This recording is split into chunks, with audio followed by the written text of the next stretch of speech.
Good afternoon, a warm welcome to Conversations. My name is Emily Butler, I'm the Conversations Curator. We're really thrilled to have collaborated with Kunsthalle Basel on this panel this afternoon, hosting artists P and Tiona to talk about the extraordinary shows that are on view at the moment at Kunsthalle Basel. These are shows for those who are visiting Basel this week that are definitely not to miss. The panel is moderated by Elena Filipovic, who's the director and curator of the Kunsthalle Basel. And we've got two wonderful bits of news today. First of all, it's Elena's birthday, so please do say happy birthday to Elena. And the second extraordinary piece of news is that Elena has just been nominated as the next director of the Kunstmuseum Basel. So another round of applause. We will have time for questions at the end of the panel, and I'm going to hand over to Elena now to introduce our speakers, but please do give Elena, P and Tiona a very warm round of applause.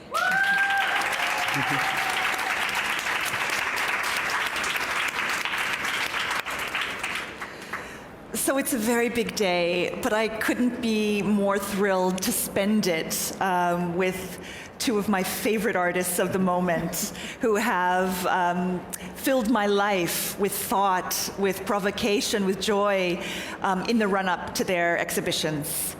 Tiona Nekkia McClodden, an artist based in Philadelphia, whose work has, both of artists have work on view now at Kunsthalle Basel, but whose work, whose toughness, whose fortitude of vision has been on my mind for over a year now before I popped the question, before I made an appointment to visit Tiona and to ask if she would be part of a group show that I had in mind. Originally, it was a group show that was meant to be upstairs. I had a clear thematic, and Tiona was the first artist that I was going to invite to be part of it. And as anyone who knows her or who has met her knows, that as soon as you meet her and she talks to you about what she wants to do, what she has in mind, what she feels inspired to make in response to the world that we're living in at the moment, I could do nothing else than to say, let's scrap the idea of you being among many and instead make this a solo presentation, her first ever solo institutional show. P staff, whose work comes from yet a different world. I knew that when I was thinking of Kunsthalle Basel and the show that you were preparing through our conversations, I knew that it would be tough, that it would be bright, that it would be a phantasmagoria of color and light and so much more that would bring a queer poetics, a vulnerability of the body, questions of how do we live in the world that we're living in now to the fore. And yet, when, as we were working on your show, and as I was thinking about this incredible British artist now living in LA, my hometown, I couldn't help think that to give you the 5 rooms, the downstairs space at Kunsthalle that are this very special kind of space, that you have to walk through the 5 rooms before you turn around and come back and see each of the rooms again. I knew that you would command those spaces. And so from the moment that I learned of P's work to that moment at the Venice Biennale when On Venus just completely stole my aesthetic heart, and I knew that P had to do the show, we've been in conversation. P and I, Tiona and I, but not yet you two together. Mm-hmm. So this is actually a moment to do sort of live and verbally what your shows do to people, to audiences in the space. I'd love to ask you about the experience of thinking through and making your shows, but also how it feels to sort of be in the space and see it in relation to another position, very different from your own in each case, but that also I like to think it becomes more than 1 + 1 equals 2, but something like 1 + 1 = 500 because of your combination. Maybe I'll start with you, Tiona, and ask you about the thinking behind the show that led to it. Well, when we met, I expressed to you that I was thinking heavily about choke valves, which is probably the wildest thing to say out your mouth, but it is what it is. And it was very specific also in relationship to the architecture of the space, because I had seen the Kunsthalle Basel in 2022. And I wanted to lean further into the head gates, and I told you the reason and the foundation for that. But one of the things that I knew that I really wanted to be very explicit about within the space was leaving the architecture as is, and then bringing these, a kind of choreographic arrangement, almost in the same way that I like kind of sculpt my films, like setting a scene so that these objects can live and exist in the space and not temper with it, to kind of almost create that conflict of beauty and this like kind of tension around the violence of the objects that I was looking at.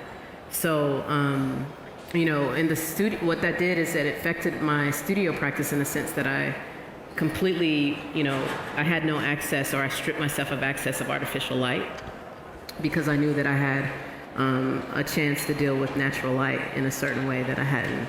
And so I took some of those elements into the space, and, you know, through the support of you, especially being in Philadelphia, getting the videos and the different installs and photographs, it was very helpful for me to be able to, you know, lay out and come and see how those objects would amplify the architecture. So that moment was set up for me to have the work talk back to me in a certain way and affirm some of the statements that I was trying to make. Yeah.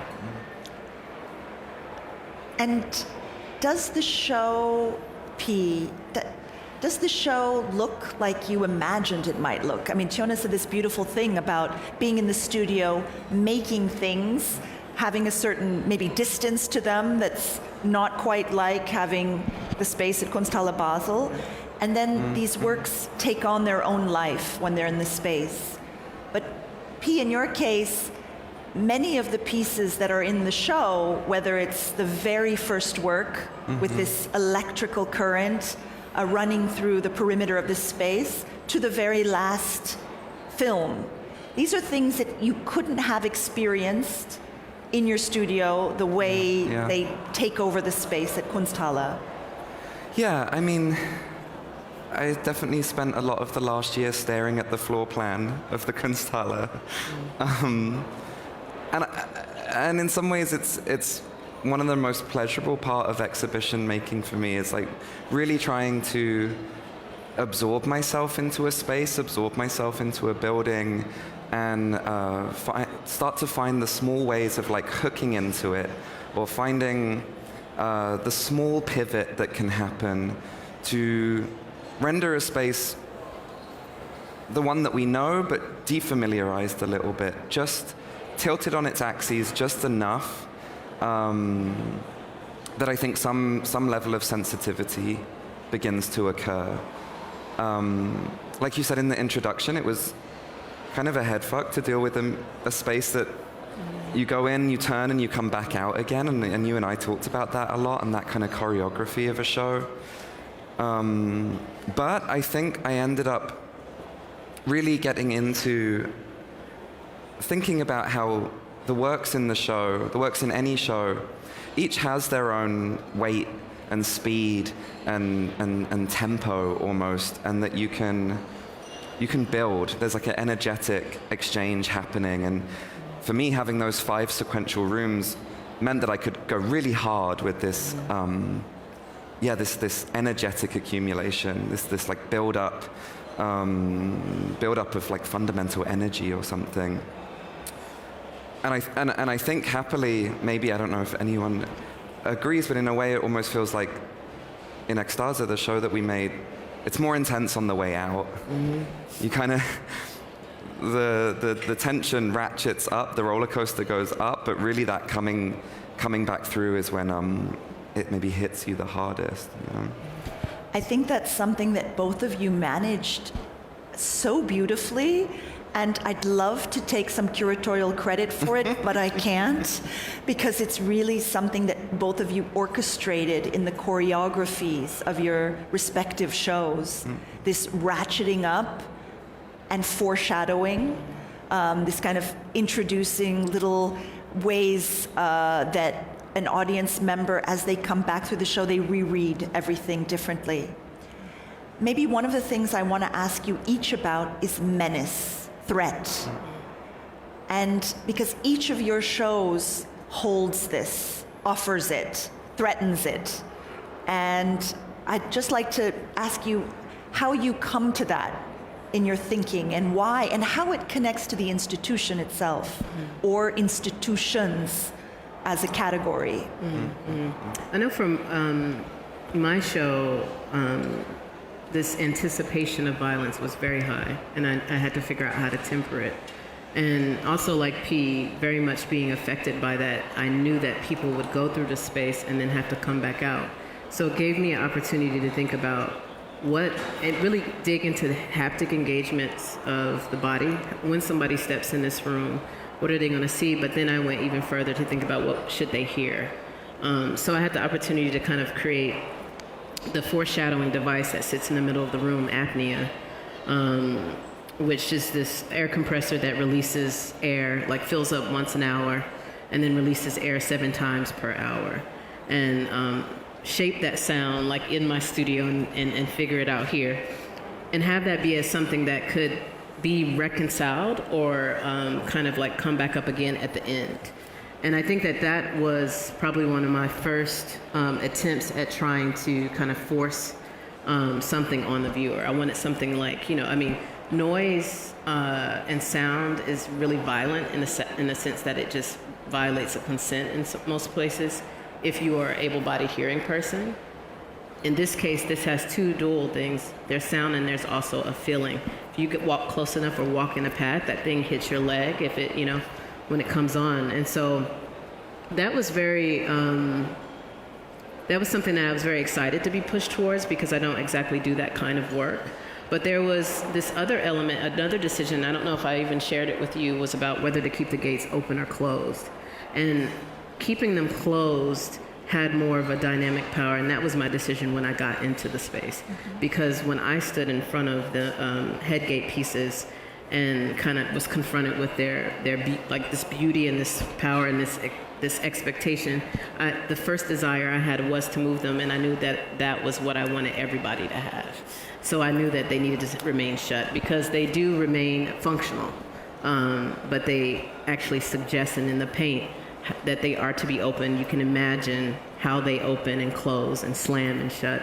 And so those things were very important for me to think, but again, it became more of a haptic engagement. I pulled myself away from just the aesthetics and really started to think a lot about my body and the space, like the way that I was installing with the team was very much influential in that pacing in that sequence. And so it became a way for me to deal and confront the elegance of the space and have something that I knew that was very, very visceral and sensory, like had a sensory engagement that could start to, kind of, I guess you say ramp up or ratchet up a certain energy that I could like dispel in each room. Yeah. I really appreciate in your show, Tiona, getting to like pleasurably play out a kind of breath control moment. And I feel like maybe in both of our practices, and I don't want to speak for you, but there's a sense of like, there's a menace, there's a threat, but the threat is like smiling at you, like the hands are coming towards your throat, but they're kind of grinning. And I think maybe all 3 of us are like pretty good at riding that wave, I find in my work more and more, and in this show in particular, there's a desire to find this moment. I mean, this was where the title came from in Ecstasy, trying to find this moment where you're so afraid that you're just hysterically laughing, or you're being choked to the point that you feel like you can't take it anymore, and it's maybe the best feeling you've ever had in your life. And finding that nuance, finding that knife edge, and trying to have that play out over an exhibition, I think is something both of us were trying to get into with the work.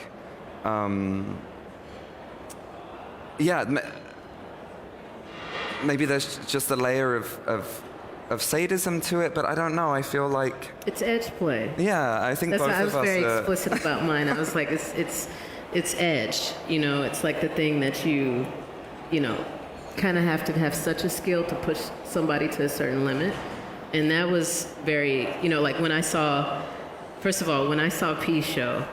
I knew Elena was nothing to play with. So I was like, how in the world do you have all this in your head at the same time? Because when I went in that room and I had the breakdown of that electrified net, I was like, edge. Because I had the same thing. I was like, that falls on us, we done, you know? So it's like this thing of like, you know, but only someone who's a master of the form can push that. That's the thing about that edge play that I like, but figuring out how to distill that in a space for an audience or even for yourself, that I shared and clocked in immediately with your show. Thank you. Yeah. One of the things I really appreciate is that for both of you, it's not a representation of Menace. There was never a question of an image of threat. The threat is real. Whether it's the live electrical circuit completed by human flesh that is running around the perimeter of the first room in your show P, or like as simple and as small but as powerful a gesture as Tiona, you putting in the razor blade after the whole show was installed. I don't know if everybody notices it. It's not on the floor plan, but there is a razor blade in the wall that, you know, any visitor, don't do it, but, you know, could, you know, take out. And so the menace is real. It's not play. And this, somehow that both of you were going to this knife's edge in your own practices, in the show, but also implication. P, you used this word on one of the guided visits we were giving. We stood underneath this net, this electrified net, and you said, we are all implicated.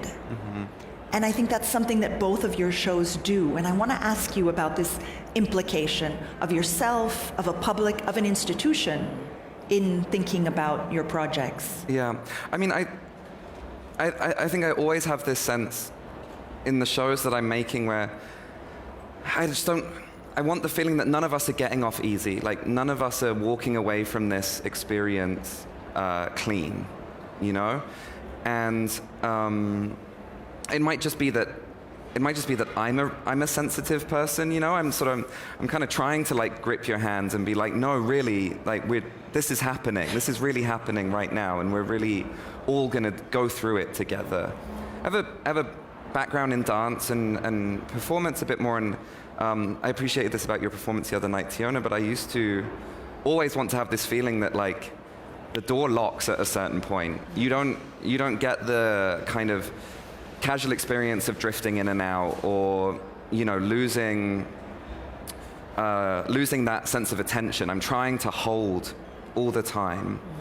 But in that, I want to implicate myself, the viewer, but also the institution. And so in the first two rooms of the exhibition, I'm pulling the Kunsthalle into the equation. So in the first room, where this electrical net hangs over almost the entirety of the room. I can put the images on, but I realize the... Yeah, so this is where the net extends from the wall. I knew I wanted to begin by pulling the voltage, pulling the electricity from the Kunsthalle itself and dispersing it through the net above everyone's head, that we would have to all walk under it together to get into the show, to get through to it. And like you said, it takes the body of a human or an animal to complete that circuit and initiate the shock or the jolt. And so in some ways it's architectural, in some ways it's a provocation more than a really strongly felt reality. But the feeling always is like just trying to root your feet harder into the ground, trying to really amplify that sense of, okay, how high is that ceiling? How close is that wall? How much is this work getting near to me? How much does the puff of air hit my leg? Just so that you're always sensitive, always feelings heightened, always trying to situate yourself in the space. Yeah, I don't know. Yeah. Upstairs, let's see how I don't know where we're at. We have to go back for go back. Upstairs for me, the first thing that I knew to stay true to the original aspect of that choke valve, I was like, this has to gather air. Like, this is the holding room, right?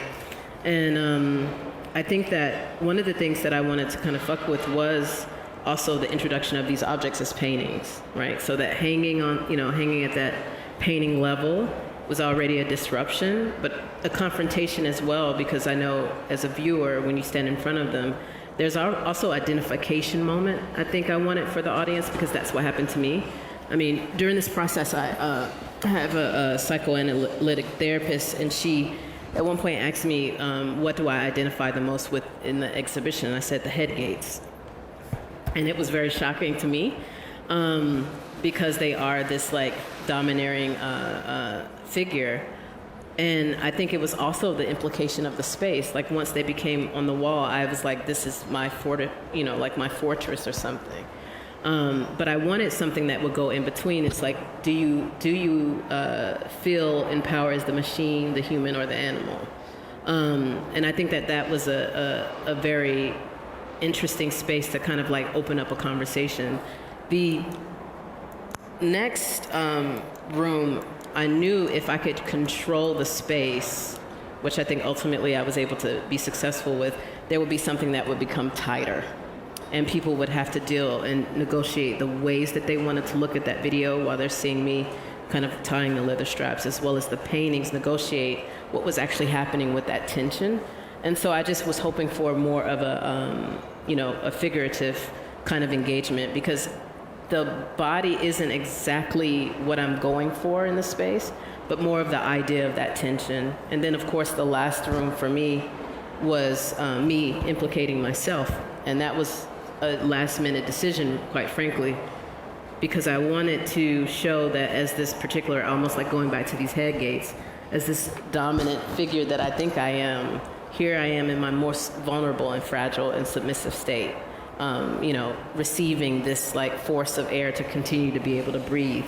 So the disclosure was me kind of playing all positions. I wanted to show people that, like maybe I'm a switch or something. I don't know. But there's something in there for everyone, and I think that was the use of my figure. I didn't want to use anybody else's, because I always wanted a negotiation of both the psychological, but also the figure. And I say figure as something that is always in a moving space, not static, and not to think of something as just like immobile, but always elusive, always moving, always in a certain kind of growing and transition and evasive space. And that to me was how I could mimic what I was ultimately wanting to do in the beginning with this mediation of air, and challenging us to consider ourselves as fluid as air, and limitless as that as well. Adding to that, I would note that one of the very first things that we started talking about, you mentioned at the beginning, choke valves is where you started. And our first conversation, you were talking to me about like a collection of choke valves that you were looking at and assembling and studying and just being with.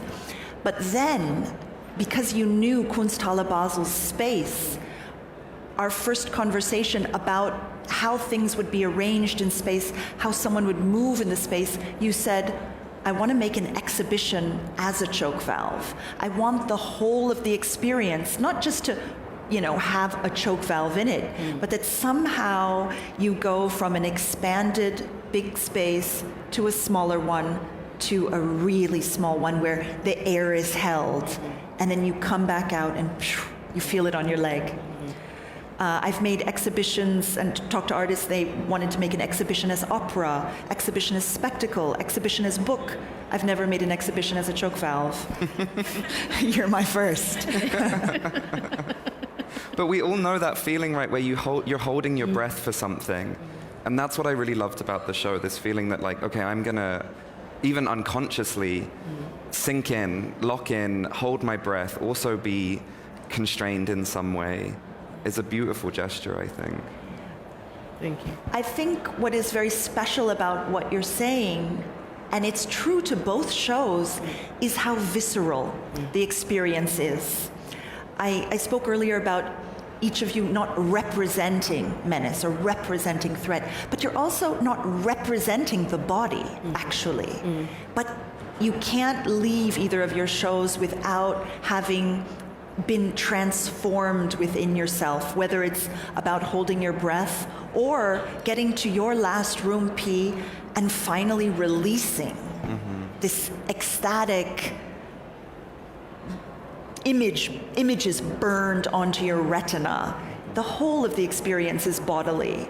From the first moment that you walk into the space, and you might not even realize that you might have grazed the door handle, and only later in the space realize that the door handle, like some electrical sockets, like some floorboards, I hope we have pictures of it. I don't know if you see it, because it's in the fine details, but there you have an image of some of the objects in the second room of the exhibition. Banal-looking institutional fixtures, the door handles, the electrical sockets. I'm looking around like, do they have any here? The knobs for the windows, some of them on display in the room, but also you have to be in the space, so this is the best plug for visiting an exhibition. You have to be in there to actually find those moments when you've replaced your cast versions with the real thing. And then, no matter where someone is from or what their religion is or belief system or history, when you tell them that these objects are made from blood, like the faces of people, and then they start to retrace their steps, like, oh, did I step on it? Did I touch it? Tell me about the idea for this work, for this project. Yeah, I mean, this was one of the very first works that we talked about in the show. It's a collaboration with an industrial designer in the Netherlands called Bas Stutgen. And it's really quite kind of procedural or forensic in a way. Bas and I work our way methodically through the building, looking, like you say, for these kind of forgettable, low hierarchy parts of the building, so door handles, plug sockets, the really forgettable elements of a building. But the things that you touch, that step are used on. Constantly. We remove them all, send them to Amsterdam, create molds to make exact replicas, and then work with the slaughterhouse in Amsterdam to kind of collect the blood. Bas devised a way of pressurizing it, heating it to such a high degree that it kind of flips into a solid material. And then we came back and reinstalled them back into the building. I think I kind of knew early on that Elena was so game for this that I thought, okay, we're off to a good start here. Like as Elena says, there are parts in the foyer to the bookshop. There are plug sockets made of blood in the library or the offices or the sections of parquet flooring that we removed and put back in. And so you can navigate through the whole space and never really notice. But like you say, these small parts have been replaced. There's an interesting theme for both of us about livestock, animal, control of human and animal, and I don't know, this sort of a hierarchy of animism, maybe, of liveness. What is it to be alive? What restraint ends life, and what does it become in part?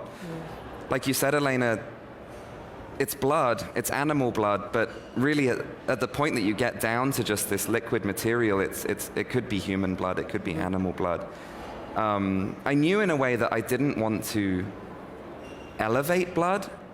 You know, I wanted to like bring it down as a base material, a waste material, something that in fact is circulating constantly, even though like if I was to accidentally cut myself, the sight of my own blood might bring this like terror or a sense of a precious lifeline being lost. In reality, like blood is spilled constantly and circulates around us constantly. I think I'm always trying to figure out, some hierarchy of the living and undead. For sure, in thinking about the 2 invitations I made to you and the 2 shows that developed from that, I didn't ever make the connection to like, oh, these are going to be the Livestock shows. Like, never. But the question of life, breath, blood, what is it to live in a world on fire, to truly live, and to truly question this world that we're in at the moment, definitely animated our conversations, my thinking about your 2 invitations as 2 of the most trenchant sort of artists thinking about how to make work in abstraction.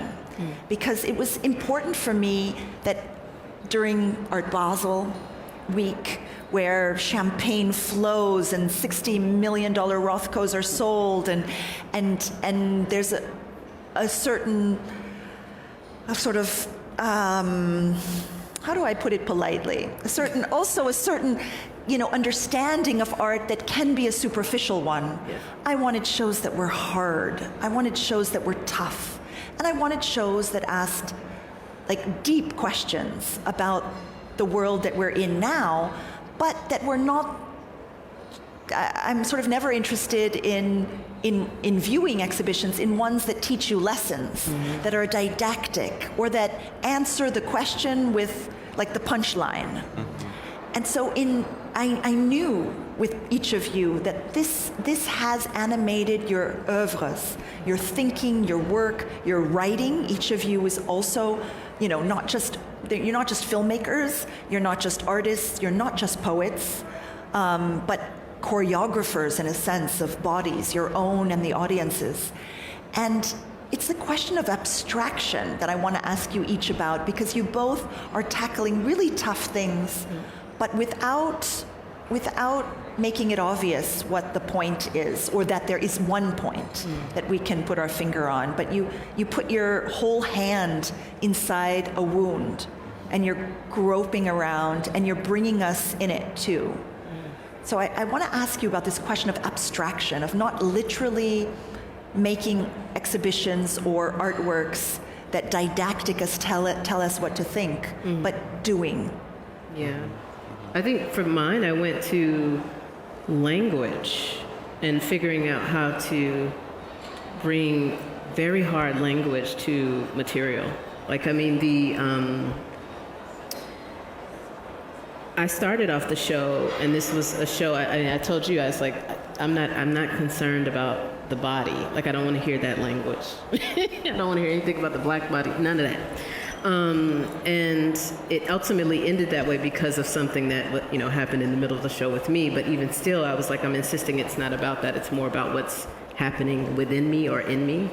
But the language that I, first started to study was this concept of mercy, really leaning into what does mercy look like? Where can I find it in its most obscure and absurd and false, but also very there's an intent within a form. And that was where the headgates came in for me, because with the headgates, I don't even know where they are, but with the headgates, the sole reason why they were so interesting to me had to do with the bend, the slight bend that sits at various points within each one of them. So I identified that as this relationship that I could talk about mercy. because when they are closed, that bend is actually there to provide a slight comfort for the neck of the animal, like, so that it doesn't snap the neck or, asphyxiate the animal in a certain kind of way. And I found it to be completely, like, when they're closed, I'm like, this is absolutely ridiculous, but it's also extraordinarily intentional.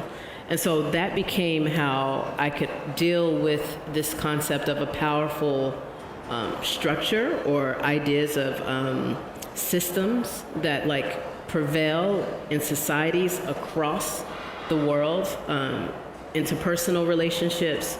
This idea of mercy being something that has fascinated me for a while, because it's not something you can take. It's something you can beg for, but ultimately it has to be given by the dominant figure.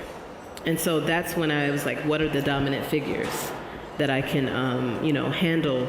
And the Hecates were they were the entry point for this psychological landscape that to me were ultimate display of this concept of mercy. And so with each one, I chose very specific Hecates that have various points of mercy to make a commentary on how absurd it can, like the idea of giving more, and it becomes a class situation because this is a cheaper gate versus a more controlled gate versus an automatic gate. It became very real for me in my studio. One of the gates is an automatic gate, so when I was painting it wants to close. And if I hit it, it's to close. So at one point it closed and my arm was in it, and I was like, but that's the mercy point that it was there for, to kind of like, allow that. And so I had to question, is that point there for human or is it there for the animal? So it was like this thing that kept building. And so it became a very beautiful place for me to, create from and try to modify also. And where I found a lack of it's like a statement, but there is no answer. I don't make things that have an answer to them, and I think I disrupt sometimes people's minds, and that's why they end up chasing me, trying to talk to me to get answers. But I don't really have it for them. It's like that disturbance or confusion or conflict is actually the desired goal, because that's what I sit with. I don't have anything that I've come back resolved from this. It's in a state of flow. Every time I enter that room, I know that it's a successful show, because it does not give me any answer, but it makes me feel this, like I'm implicated, in conflict. So that to me is very important in thinking about abstraction, especially as a representational figure by, a need to be or a desire not to be, something that's put on me. But wanting to kind of get into my own, I guess the most that I would say, a Black interiority of trying to think about how these things affect me without having to put myself on the line all the way. I want something objective. I want something that I can work through, that also somewhat can serve as a self-portrait that doesn't even look like me or isn't identifiable. So that's where the abstraction came in the moment for this show, and why it was so important during this time was for me to get into this space to handle this as different aspects of the ways that I'm thinking, as opposed to what I look like. Yeah. Mm-hmm. Amazing. When you say abstraction, I immediately I go like, oh my God, I don't know. I don't know if I know about abstraction. I don't know if I know what that means. At the very end of your film, like, we've gone from seeing everyday life, like the banality of families on the beach and cars needing to park and skateboarders and buildings, and the film flashes with the sun, and the sun just becomes this, this solid round thing that intensifies, and the screen goes white. Mm-hmm. And that's almost the most violent moment mm-hmm. in your exhibition, and it's pure abstraction. Yeah. I guess for me it's a kind of body first, but not like you, in the way you guys are also echoing. It's not about a reduction of the body or a didacticism or a kind of attempt to form a body, but rather trying to tap into this intense sensitivity to, like I said before, weight and motion and feeling and material. In this work, particularly the periphery. I'm asking you to sit and watch a film on a screen. The video, the film itself is sort of actively pushing you back away from it, and then simultaneously, the lights at the side are like hitting, blinking, and in the moments that the screen turns off, the lights flash a single color and flip back again. So instead it's trying to, I guess, use abstraction as a space to get into the body and kind of like rearrange everything up in there. Like I jokingly said to a friend, the show is like trying to sort of take all your guts out and put them back in, but you're putting them back in the wrong order. But somehow you still feel like screaming in pleasure, you know, like the kind of absolute horror. I mean, this work, I kept describing it as a horror film. There were times when we were working on it during install where, like I said earlier, we were bursting out laughing because the lights were reaching such a level of intensity that it felt hysterical. I think, here's one of the kind of white burst moments. I'm always gravitating towards materials that feel volatile in some way, that feel corrosive somehow. Trying to pull live electricity or blood into the space, or making these etchings on steel that require the steel to be like washed with acid to kind of burn the images into them, or then, like you say, to literally burn the images into your retina.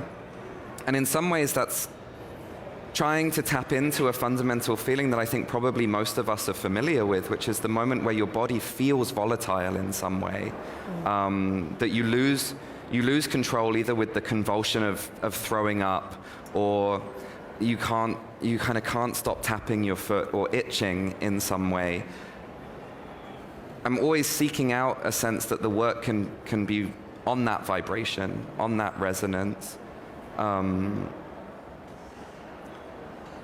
Yeah, but it's never about showing or telling. It's really this hardcore pursuit of feeling.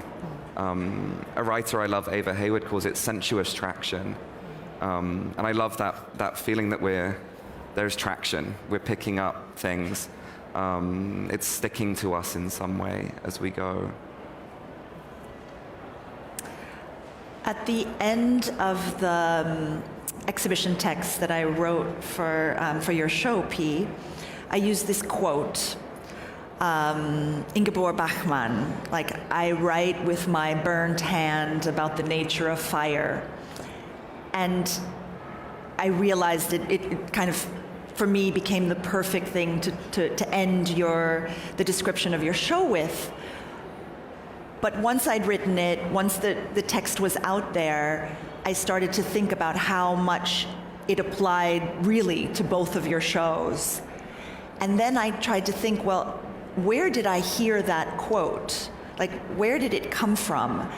And then I remembered that the first time I heard it was in a talk that Doris Salcedo gave, and she said it. And so it like moved me that somehow Doris Salcedo's words ended up sort of feeling so right to talk about your show, and indeed it could have also been your show. And that when each of you arrived in Basel for your installation, the first place you wanted to go was to see Doris Salcedo's shows. Yeah, we were geeking out, sure. So it's so interesting to have this moment in Basel where an artist that you both admire, each of you told me separately without knowing this is your favorite artist, could be of all time. And to have her show there and your shows on, and then to have her words somehow, like I didn't even realize it at first, and I looked through my notes and I was like, yeah, I got that quote from Doris, like long ago. But I think there might be others in the audience who have questions or who would like to pose something and to be able to take the mic. So maybe I should hand the mic over to anyone who might have a question. You just have to raise your hand.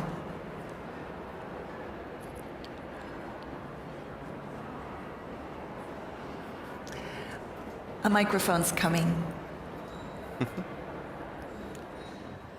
Thank you so much to all of you for these beautiful shows, these beautiful curated shows. Question for Tiona, if I may. I was one of the 150 lucky spectators who were able to witness the performance on Wednesday evening.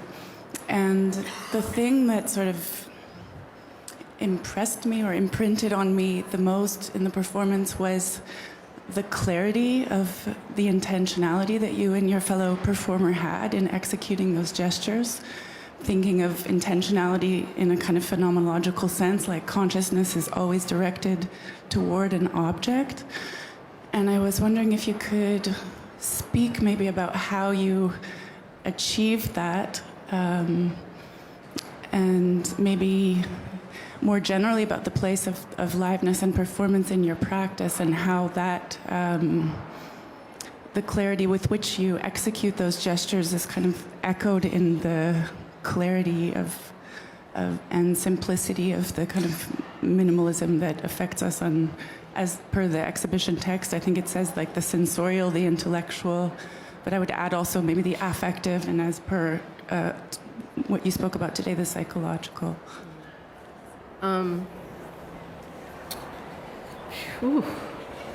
Beautiful question. Yeah, no, that's what I'm like sitting with your words. And so it's really so well put. First, I have to acknowledge my other performer is Danielle Deadweiler, who's sitting here in the front, who I convinced to come do this wild thing with her friend of over 20 years at this thing called Art Basel. Oh my God. So the it's more liveness for me. I don't consider myself performance. I don't even consider what you saw a performance. The reason why it was so short is because it was actually like more of an action, and there were real stakes in place because we were constricting our breath as we, wrap these straps one by one. And also, as we spoke the poetry, it was releasing and emptying out air across both our lungs and diaphragm. The choreography was one that was math. It had to match the severity of the math of the structures. I knew that, the space. Working with Danielle, who's been working with me as a collaborator, a muse, and also a teacher in many ways. She's very skilled in theatrical performance art. She has a performance art practice of her own. And now most people have seen, as of watching Till, she plays Mamie Till in that piece. So she's, acting in these large-scale Hollywood films. In that place, the core of it, for me to do that work, I needed someone who was a mirror in my life.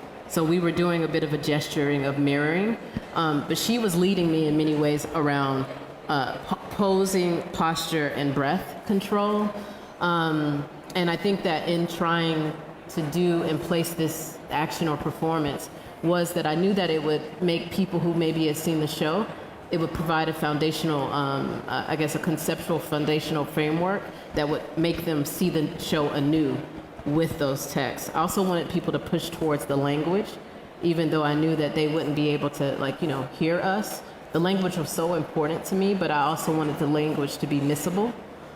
So in that moment, it was just really taking all those things in effect and almost getting math-like and doing something that I know that would give us a moment to traverse the space, execute something that we needed energy-wise in our bodies, but also put us in the actual conceptual framework that I had provided for the show.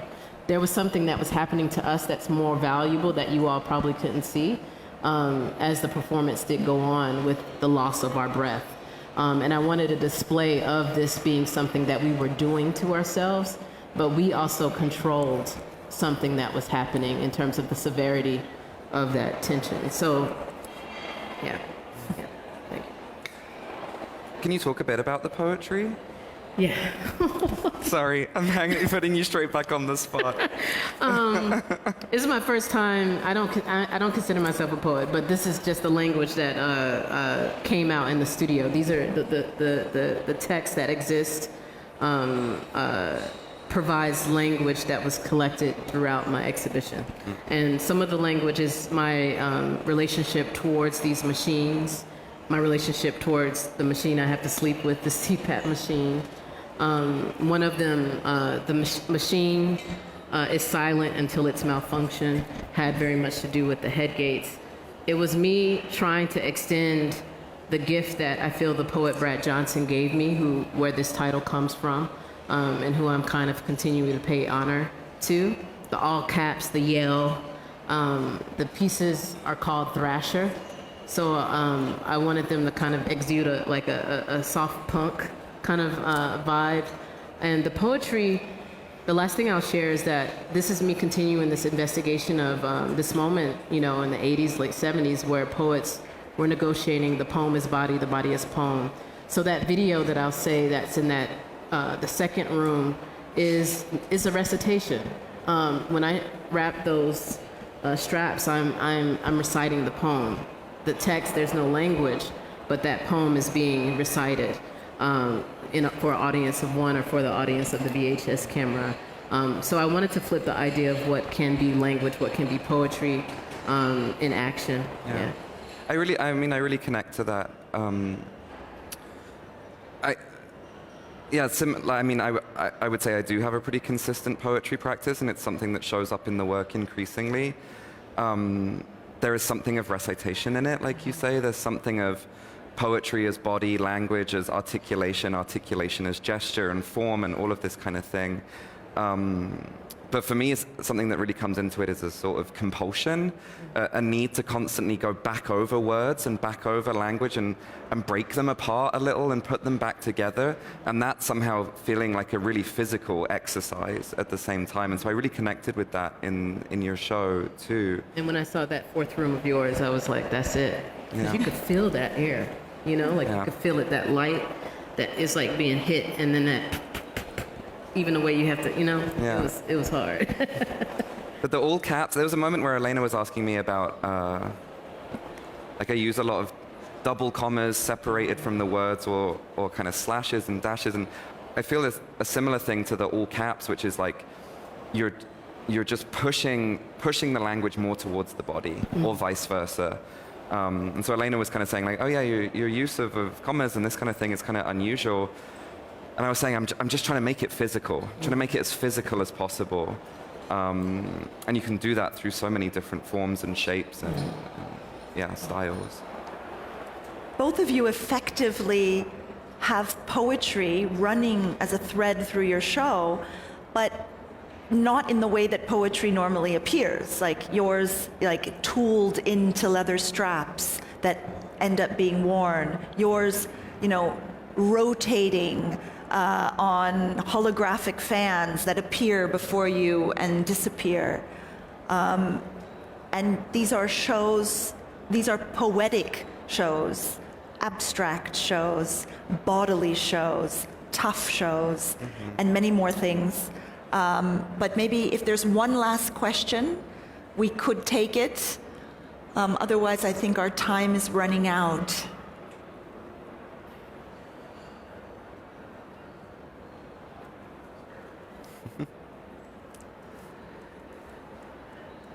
Too shy.